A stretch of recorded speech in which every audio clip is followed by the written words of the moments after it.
Hello, viewers. Welcome to Candid Conversations with Ganesh Kuppala. Thank you so much for all the great response that I've been receiving over the last few weeks for the episodes. And as you have seen, I've been talking to various social impact leaders, business leaders across the globe. And today I'm really excited because I'm bringing, I think it's one of the first times I'm bringing younger than me, a guest who's done a lot. So we have a VC fund manager and who's done exceptionally well in his journey. And he's also 40 under 40 by New York Weekly. It's amazing, Anmol. We have Anmol Goel with us. Thank you so much, Anmol, for taking time and joining us today. It's fascinating to see and hear all that stuff at such a young age. And congratulations on your nomination for Forbes 30 under 30. That's Thank amazing. Thank you very much. Anmol, shall we get started with a quick introduction of you? I know you have done a lot, but let's start with your journey from the beginning. Yeah. No, thank you very much. It's an absolute pleasure and honor to be here. And I think you've thrown a couple of big names, so now I'll have to make it up to that. No, my journey actually starts very humbly. I was born in India, in an area it was near Janakpuri in New Delhi. So the start was very, very humbling. It was 5 people, me, my mum, my dad, my brother and my nan in a 1-bedroom house. And in West Delhi, a lot of people who do know West Delhi out there, it's rather humbling. And I grew up near one of the largest slums, and my parents would often joke that that's where they picked me up from. But no, my parents worked tremendously hard to get me here, right? So my dad moved here in 2009, and then a year and a half I followed. He worked, my dad and my mum, they worked night shifts and multiple shifts to sort of get me through schooling and go from low middle class to middle class.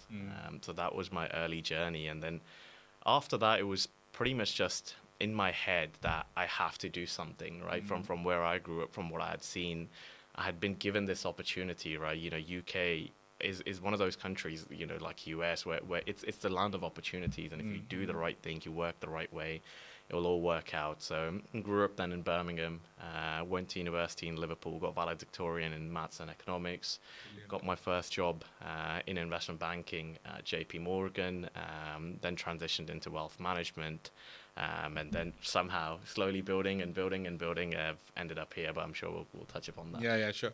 But you're an engineer, right, by education? By tradition, I'm a mathematician, and then went into investment banking and Makes wealth sense. management. Yeah. Brilliant. So how did that journey happen? Coming from India, the standard way of looking at the careers. Either you look at being a doctor, Yep. or becoming an engineer. That's how it works, course, right? yeah. And most of my audience are like South Asian community. Yep. So I want to quickly touch upon that. I know entrepreneurship, all this stuff, startups, and all this is growing a lot in India as well. But how did that happen to you? Was it like the reason I'm asking this, Anmol, you mentioned about a typical humble background of a middle class family moving from India to UK. There would have been some kind of the influence coming back from home, saying that why don't you go into this, let's secure jobs and all that stuff. How did that happen into the VC journey? Yeah, I mean, even till last few months, my mum was still like, "Are you sure?" So, no, I completely get that. So my dad is a doctor now. Yeah. So in the back of his head, it was always a thing. But I never saw myself going into that, sort of study aspect. I was always money curious, money focused. So when I was sort of 15, so we moved to Birmingham when I was 10. I started working when I was 15, 16, mowing lawns, cutting grasses, tutoring. And when I got to university, accommodation tours, working in Primark, I did everything, right? So the thing was always, if I could have a little bit more money, I can make that difference. And I don't know whether I should say it or people should take inspiration from this, but my initial sort of exposure to big money was Wolf of Wall Street. Oh, really? Yeah. And, so that was sort of like, if you get into investment banking, like you can make 7 figures in year 1, year 2, and these bonuses are crazy. And I was like, wow. And I was just mesmerized with this world of investment banking and making the big money. And I thought, right, if I can get into this, this is going to be it. So went and studied mathematics and economics at University of Liverpool with the aspiration of going into investment banking.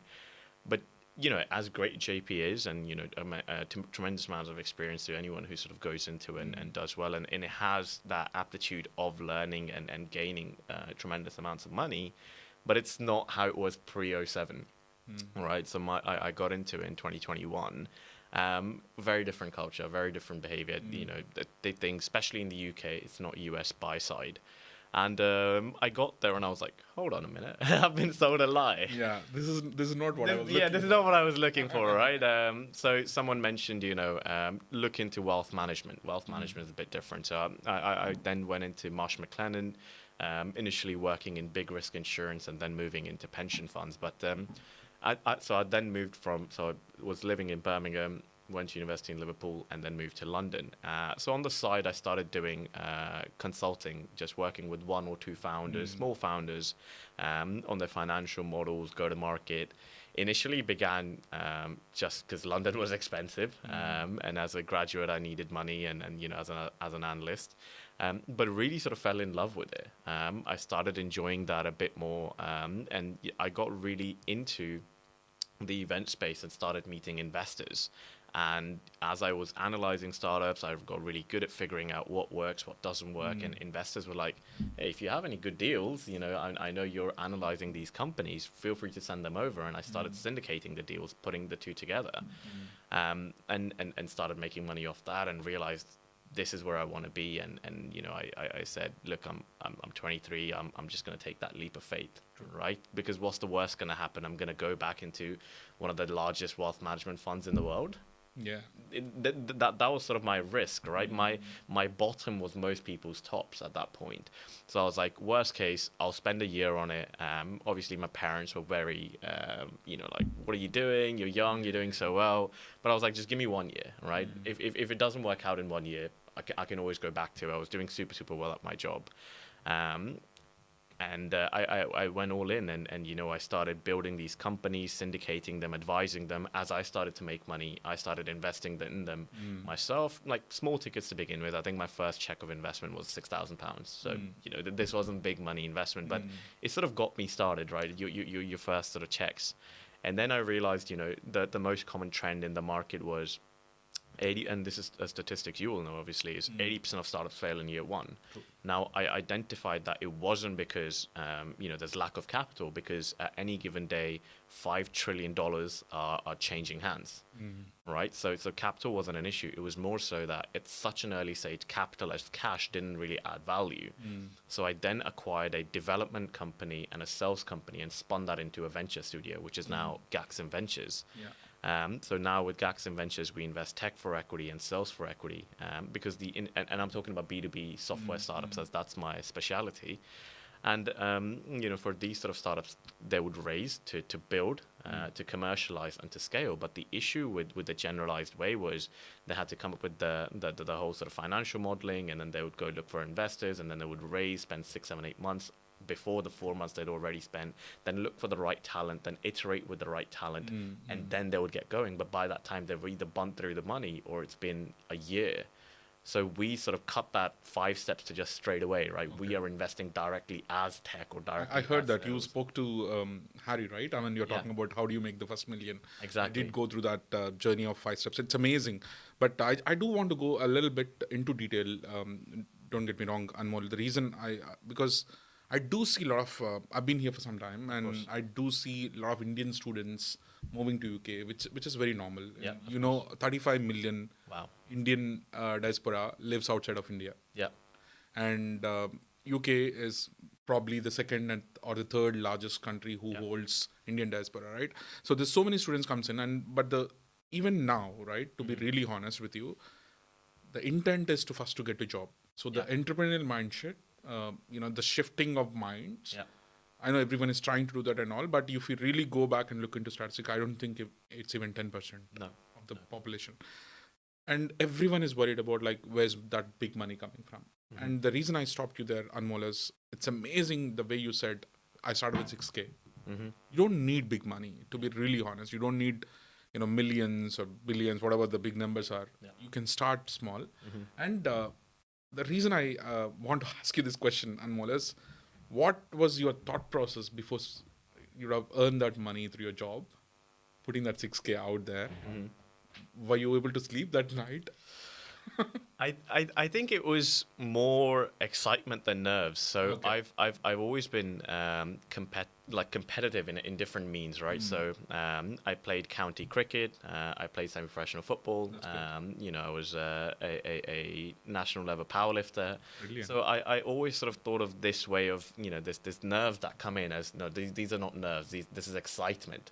My body is so excited for this new thing that I'm doing, and I need to see it that way. Because more so than anything, it's always mind shifts, right? Because I knew, right, I've done my background work, I've done the research, I've done the numbers, and if everything on that calculative side is good, this should work out, right? So, you know, it's always that loss ratio of like 80-20, right? So, I mean, fine, you know, the world could burn, or, you know, the founder can get, you know, hit by a truck, whatever, and it can But go it can down. happen anywhere. It can happen anywhere, exactly. But I have done everything that I needed to do. So I had faith in that part. And I'd been waiting even in the past. I was like, maybe I can put 1K in, maybe I can put 2K in. So more so for me, it was excitement and just get it going, and understanding on my part that I have done everything that I could, and I have negotiated the valuation, I have negotiated the terms, I've looked at the market opportunity, I've looked at the gap, I've looked at how I will add another value. And this is still something that I do. If money is the only way I can add value, I'm never investing in a company. Brilliant. So far, I've scaled and invested 32 companies. 0 of them were purely on money. My avenue is, what else can I bring to you? Because unless you're investing the multi-millions, which I'm still not at the level of, money is not going to be purely resourceful. And that usually isn't the case. But most of the startups don't need multi-millions to start with. Isn't it? I mean, well, that's the thing. They think they do. the thing, yeah. So, you know, that's where you need to sort of change the shift of how can I open certain doors, right? Because early stage is just purely door knocking, purely grit work, purely, you know, sleepless nights. So if I can even add, you know, a 5% advantage into that, overall compounding after 6 months, that 5% really adds up, and, you know, that they might have an extra, you know, 10, 15 million out of that, or, you know, might be a year quicker. But 32 investment is a good number in the short span of time. And let me definitely tell you, kudos to you for all the great work, Anmol. But you would have seen a common trait in a founder, right? I mean, when you speak to, you meet so many people being a VC, right? So what do you see? I mean, especially this is to my audience. I want to understand who wants to start the business.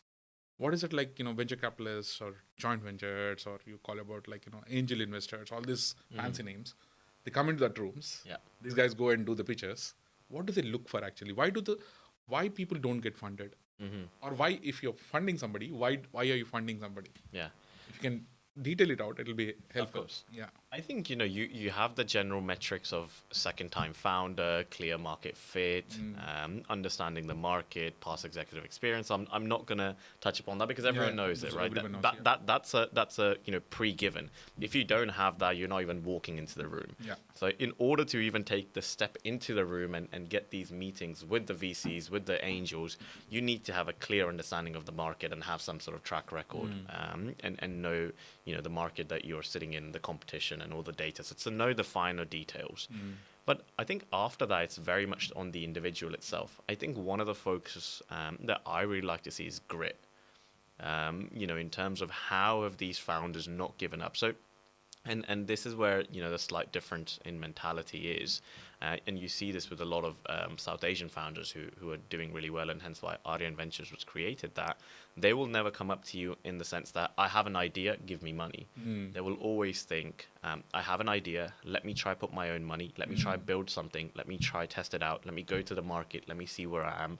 I'm breaking my own back for as long as I can. I might get a couple thousand from mom, dad, friends, family, whatever, and bring some results, and then I will take it to the investor, which is what I love. Proof of concept, but they've gone all in. They've tried. They've put their own money out. So that I think is a big factor for me, that they have gone in themselves. They have built. They've iterated. They have failed, and now they're showing to me that they are pivotable. Right. So being light on your feet is super key, especially if you're in the AI industry. I mean, AI, as you know, is changing so rapidly. Yeah. Right. So, you know, if you're building and you're rigid, 6 months time you're wiped out. So I think adaptability grit, and I think openness to learn is I think three factors after your general basics. I think those are big things. Amazing. And I do watch this. This may be a controversial one, but I still want to ask this. You see this all fancy shows on the TV, right? I know there's a set of VCs, angels, who sits outside of the market. They're never seen. But there's this fancy shows. You know whom I'm talking Yeah, about, of course. the Shark Tanks of the world. Yeah. Does this really work, Anmol? You can be Does honest. Shark Tank work? Yeah. Does it really work? I mean, whatever says in the Shark Tank, is that true? Do people really get that kind of funding and all? Like, the reason I'm asking this question, there's so much of emotion, drama. I know it's for TV, Yeah. it works probably, but is that how the venture capital rooms looks like as well? Is it a clear depiction of what happens in the venture capital rooms? I think partly. Okay. So I mean, Mark Cuban, if you see, he's done over 100 investments. Laurie, Kevin. I'm referring more to Shark Tank India. Oh right, Shark Tank India. Okay, right. I know you're talking about what you. Okay. Shark Tank India has only been through 3 seasons, so Yeah. I mean, Aman is a good example. Piyush is a good example of guys who have sort of been there and done that. Ritesh is great. Ritesh is a great example. You know, Yeah. building out Oyo from the level where he is. I think, but they have to add a bit of masala, as they say, Yeah, I know, right? So I think they have to make it commercial in the sense that the general audience is going to like it. I think the big thing with Shark Tank is the publicity it gives you. So a lot of founders, so when sharks say we're investing, it's a contingent offer. So even when they say I'm giving you 10 lakhs or 1 million or whatever number you want to say it's contingent upon the due diligence. Correct. So so one of our startups went to start a Shark Tank US, right? And they didn't get the offer unfortunately, but they were there and their sales went up like 3,000%. But the big thing with Shark Tank is the publicity it gives you, right? Shark Tank US, Shark Tank India, I think there's about 300 million, watches that are available. So just getting on there is a big plus. So a lot of people go in with that mindset. But I think the venture world they sort of capture is a little bit different. I mean, they're very open to consumer market. I mean, on those markets, we've seen everything from light bulbs to, clothing, to pencil sharpeners to food. True. The general venture world would sort of lead to one specificness. I mean, I've never seen that open of agnosticity. I mean, we call ourselves relatively agnostic in terms of B2B software, but usually an investor will be able to have significant value if they have certain bit of expertise. I mean, itself software is a big ask. That's why we tend to focus on certain areas, but still relatively open in opportunities. But I don't think being that open is that beneficial. But I think the biggest thing with these India sharks or US sharks is that the public they can get in, the network they can get in, and it goes back ultimately to your network is your network. So it does work. It does work. It to a does certain work. extent. I mean, if Yeah. founders are going into Shark Tank, it Yeah. does work to kind of pivot and expand their networks and Yeah. make it big. One question I have, Anmol, is like when you sit in these venture rooms, right? I mean, somebody comes and pitches to you. Do you look at the product, like, especially talking about the tech space of it? Like, is the product which takes the the front foot, or is it more the founder who takes the front foot? Because sometimes I've seen, like, mostly I've seen through the Dragons Den, Shark Tanks of the world, the product looks amazing, but the presentation or the founder probably is not promising. Yeah. They lose the funding. Yeah. And at times the product looks average. I mean, it's not a groundbreaking product. Yeah. It's not going to make a lot of change to the world. Yeah. But they still go out with millions. Yeah. So is there a learning for the founders there? Yeah, I think definitely invest in teams. So I was talking about this when I was at the TikTok office and we did a panel there, and I said, and it was sort of taken up, and I said, I will any day of the week take a bang average product and a great team over a great product and a bang average team, because in the early stage it's all about execution. And I know if I have great people with great execution skills, the product will do well. So I think if you can build out a solid team, you're a solid executive guy with experience in doing stuff, and you can build a strong marketing, or you can build a strong technical team via bringing in a strong CTO and a strong CMO, strong commercial officer, and then off the back of that you have a solid team of advisors.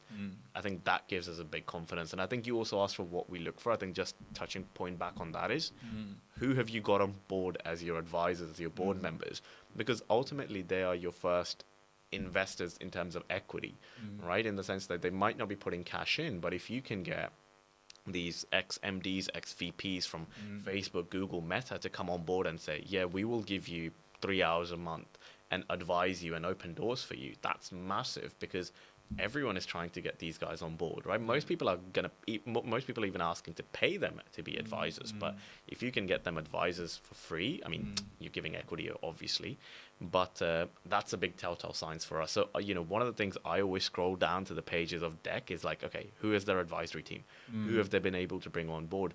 Because if you're not able to sell to them and you're not even asking them for their money, then it's a big red flag on my end. It does build the credibility for the team 100%. as well once you 100%. have big names. Yeah. And what I've seen, at least in the last 5 years, Anmol, is it's very, very promising to see, the big names like Bill Gates and, the foundations, they're supporting the grants for the new world of startups and all, which is amazing, right? I mean, and one common question, probably, this is a pretty common question, but do you see tech going in the right direction? I know you invest a lot in the AI space. Yeah. But is it like, I work in the tech space as well, but I'm a tax guy, but I work for a tech firm. But I do struggle sometimes to see the kind of the speed and ambiguity that brings within the speed. I know there's so much happening, but is it happening for good? Is tech for good? Tech for good. Oh, yeah. I mean, it's interesting given that, we're probably at the stage where there's most wars going on around the world. So it's an interesting question you propose that. I think, look, innovation thrives as being disruptive. And if it isn't disruptive, it's not innovation. True. Right. So I think part of that in innovation in its essence needs to be chaotic. Otherwise, it's not going to be fulfilling. But in the sense, are we moving towards tech for good? I think depends on which lens you wear. If I'll be being completely silly if I say tech is only building for good. I think that's definitely not the case. We're seeing with massive weapons, drone systems, AI is now being able to completely control them. You have autonomous drones which don't need manned pilots, and they're completely able to execute their targets without. But that's been humanity since whatever. As soon as there's innovation, the first thought is how do we build it to defend ourselves, to empower ourselves. So I think that aspect is always going to be there. But I think what's very fascinating about AI, I think AI is almost in 4 stages. The initial stage of this AI was general AI, which is you have a ton of data and now you've given it an interface. So now what it's become is you've seen in these cartoons that these massive libraries and someone goes up and picks out the book. That's the stage we're just passing where there's a ton of data you fed it and now you'll just ask, hey, how do we do this? And it's able to get that to you automatically. Now we're moving on to the second stage of AI, which is sort of this reasoning stage of where AI is now able to get book 1 and book 2 and piece something together out of that. We're doing relatively well in that. Now the third stage of it is autonomous AI or your agentic AI, right? Which is, again, slithers of it has started, which is it doesn't need my input anymore. It's able to make its own decision. It's rather rational. The next step after that is AI, not almost with conscience, but innovative AI. AI will be able to. The biggest thing, the biggest differentiator with AI and humans so far is AI can't innovate. All these ideas that people put on ChatGPT and say, "Give me 10 new ways of making money," and it gives you, and you're like, "Oh, AI is amazing." It is, but those aren't new ways. Coming from somewhere. Yeah, there's data's always there, and again, it's doing the 2 books thing. It's taking from here, putting it together. That the real breakthrough will come in when AI doesn't need that. It can think on its own. That's when the scary, but also the really, really hyper part will be, and we will need quantum. The process would be, the processing capacity you would need is immense. So as quantum computing goes up, you will see transmission into that.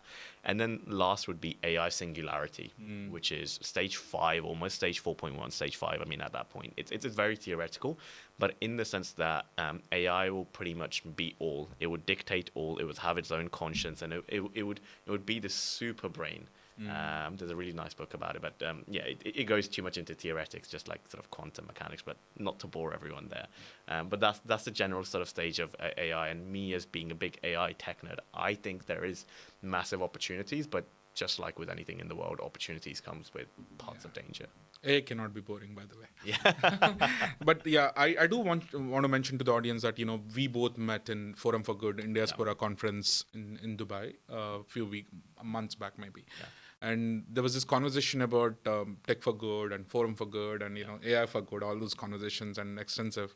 What blew my mind was Adalat AI, and Karya, the kind of stuff they're doing, and it's exceptional the kind of work that they can bring into the platform and change the world through AI, right? I mean, I'm sure kudos to you guys like who are investing in such kind of firms, because it's important to be backed up by the big names and VCs 100%. so that they can actually make it big, because time is precious, 100%. even more precious in the AI world, right? I mean, you don't have any time right now, and any change has to be like yesterday already.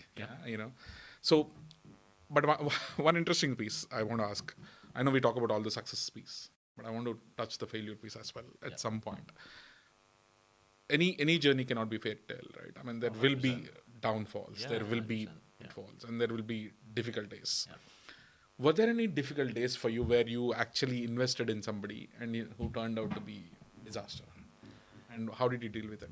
Luckily, no disasters so far, but definitely tough days. Yeah, bad ones. I mean, one of those things where founders get money and they get comfortable, which is one of those things you can't predict early on, because I mean, anyone when they're asking for money, you see the glimmer, they're super interested, and you write them a check, and luckily my check was very small at that point. They'd raised about $1 million. My check was only 25 grand out of that. But 2.5 months later, they're like, that desire of wanting to do everything today was like, yeah, we'll get to it in 2 weeks. We'll get to it. And that was the point you go, this is not the right choice. This is not the right choice, because that I think comfortability is one of those things which has resulted in a loss for a lot of people, where they've got the big check. I mean, and I don't blame them. People who are used to seeing I mean, most of this generation, especially my generation, right, is in debt, humongous debt. So they're used to seeing minus 50,000, and all of a sudden in the bank account they see 7 figures. It's not easy to handle. Right, and that distracts them. But on a personal end, where a struggle was for me, so whilst I was getting Gacsym Ventures started and I was doing the pivot and leaving university, my contract in London for my house was running out, and I needed to move to a new place, and I had a choice to make. So at that point, I was onboarding a partner, onboarding a project manager, onboarding my PA, and I also had to move to a new house in London. So, as in London, you have to do the upfront deposit and then 1 month's rent up front. So I didn't have money for both of them. So either my choice was I carry on working, but I'd already handed in my notice. So I go back with the face, and everyone at work had already gone, all right, look at you, Mr. Big Shot. And I go back into that environment, or I take the risk. So I spent about 7.5 weeks sleeping on sofas. So 3 of my friends across London, big shout out to them, that I was like, I'm all in and I'm going to go for it. So I spent, 7 weeks hopping from couch to couch to couch across 3 friends. And I was like, I have to do it.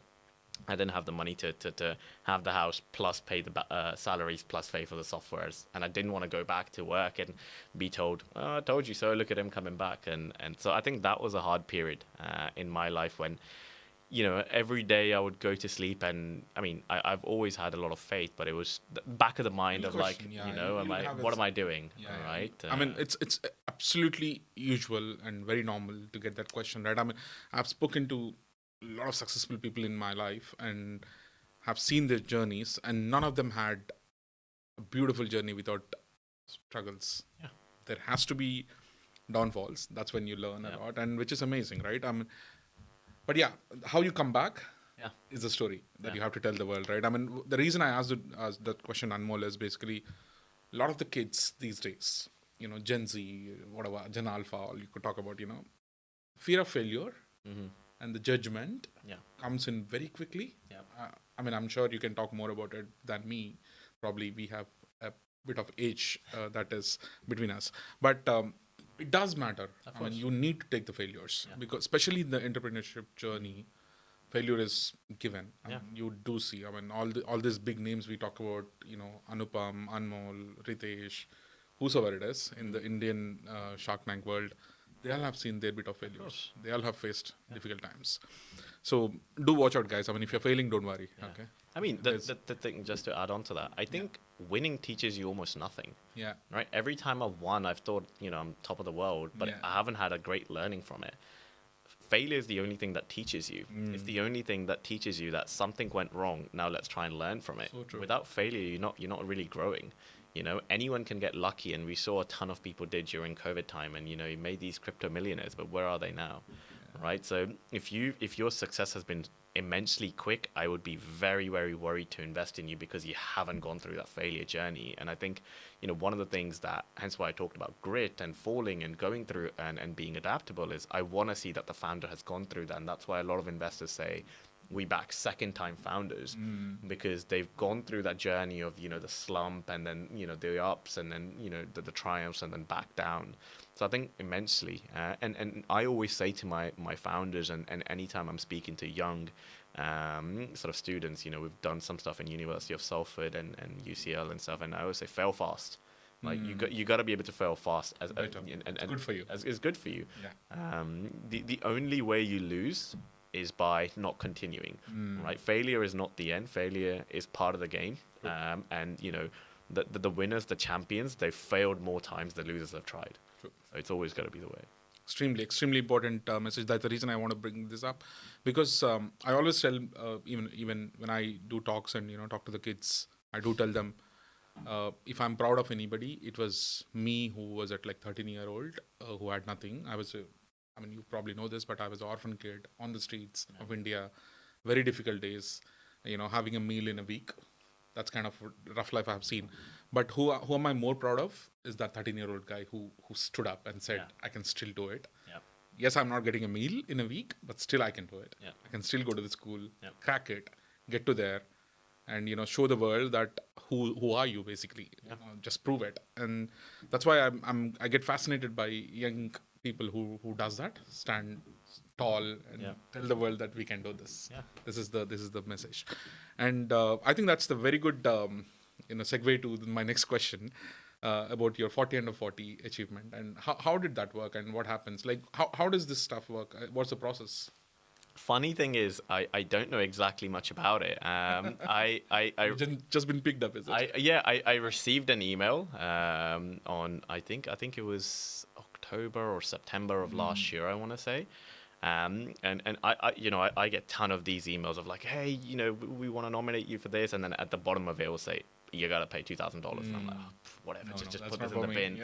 All right. So I received a similar thing about New York Weekly of like, you've been nominated and da-da-da. And I was like, oh, whatever. And, I didn't pay much attention to it because I'm so busy working. I'm not a big person to, shout about my achievement. I'm like, it's not me. And then in December, they were like, hey, by the way, we want to give you a reminder that in 2 weeks' time, it's going to be going out, and we want to do, a passage on you, and this is what we're doing, and you're actually the youngest person in the 40 under 40 to make it, and we want to put you in the cover. And I was like, me? On the cover? New York Weekly? Yeah. I was like, me. And then I had to Google. I was like, is New York Weekly legit? And I was like, how many viewers they get? They get 3 million a month? Oh, okay, wow. So it just sort of happened. And the same thing with the Forbes nomination that has sort of come through. Someone looks at you. It's either a past person who's won it, or someone from the team, and then they nominate you, and then after the nomination process, the judges go through it. They look at the merit, the achievements, you against everyone else in the competition, and then they validate and see, yes, you deserve it, or maybe you need a bit more time. For 40 under 40, I had another 16 years, but I think they were being kind, and they gave it to me. With Forbes, I don't know. I'm gonna have to go through that process. But being nominated is a big deal, right? I mean, somebody believing in and looking at your work, and see all these accolades. Yes, probably they may not add to the work, but that does inspire you to keep going, and it inspires a lot of other people who's in the similar kind of journey, and that's why it's a very, very important to kind of being appreciated by people and getting credit for what you do, right? I mean, okay, that's amazing. But by the way, congratulations, and I'm super proud of you on that. Thank you. Yeah, and one more thing, what's your message to, I mean, not really message, but a quick journey tip for the kids who's going through this entire journey of this, parental pressures and all that stuff.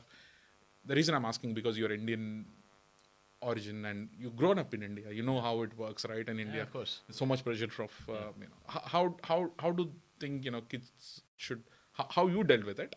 I'm sure your parents must be super proud now, but they wanted you to do jobs. Yeah, of course, of course. So how do you deal with this? Is there an easy answer or is it very difficult? I think if you really truly want it, and if you really truly think you can do it, nothing is going to stop you. I think for me, it was just pure passion and lunacy.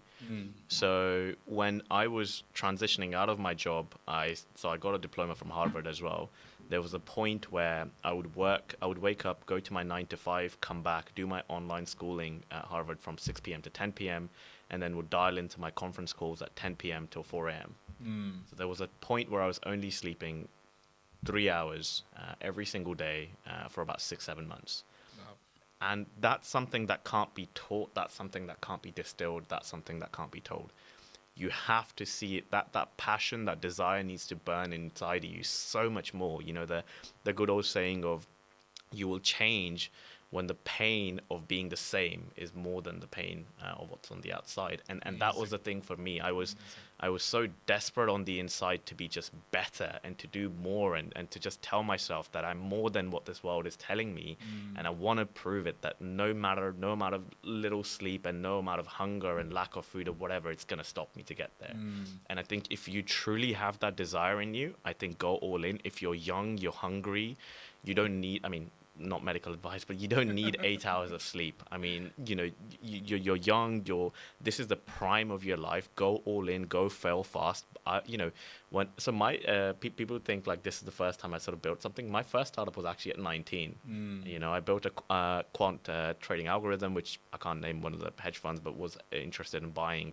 And then COVID sort of ruined everything. And then I made betting traders simulators. I made simulations for housing market, which spot, which houses for lower.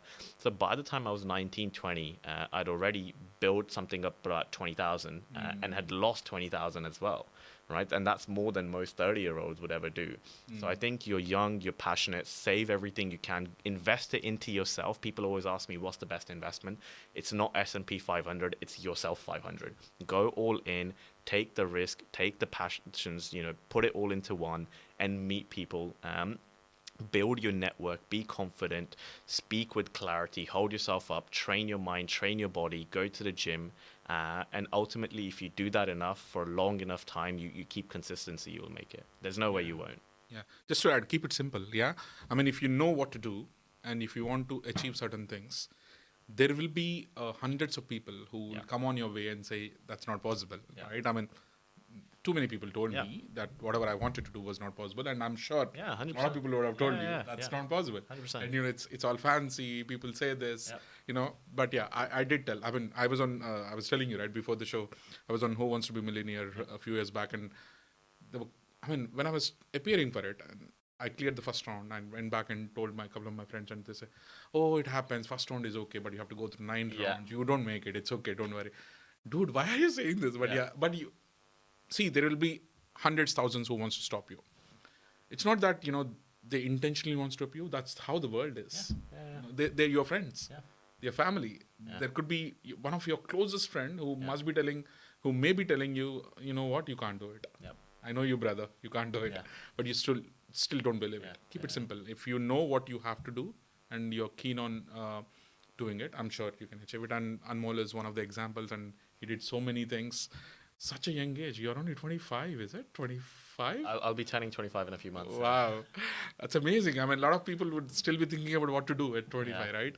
But that's exceptional journey, Anmol, and keep doing. There's so much more. And he was a TEDx speaker as well. I was a TEDx speaker, Yeah, and I would like to only ask from me is keep doing the things. Don't stop. And don't look at numbers. What happens is most of the successful people. Numbers get to them. Numbers get to them, and at some point you will, your direction will change. And you all of a sudden think about okay, am I making enough? Am I making enough? My only, ask. I can't advise you, but I can definitely ask as a person who was looking for good space, because you're investing in tech, you're investing a lot in AI. Please be mindful that the tech turns out to be good for people. Yeah. I'm sure you guys are all thinking about it, but don't stop at money. Yeah. That's No, my- 100%. I think my sort of promise to the world, to myself, has always been impact driven, value driven, right?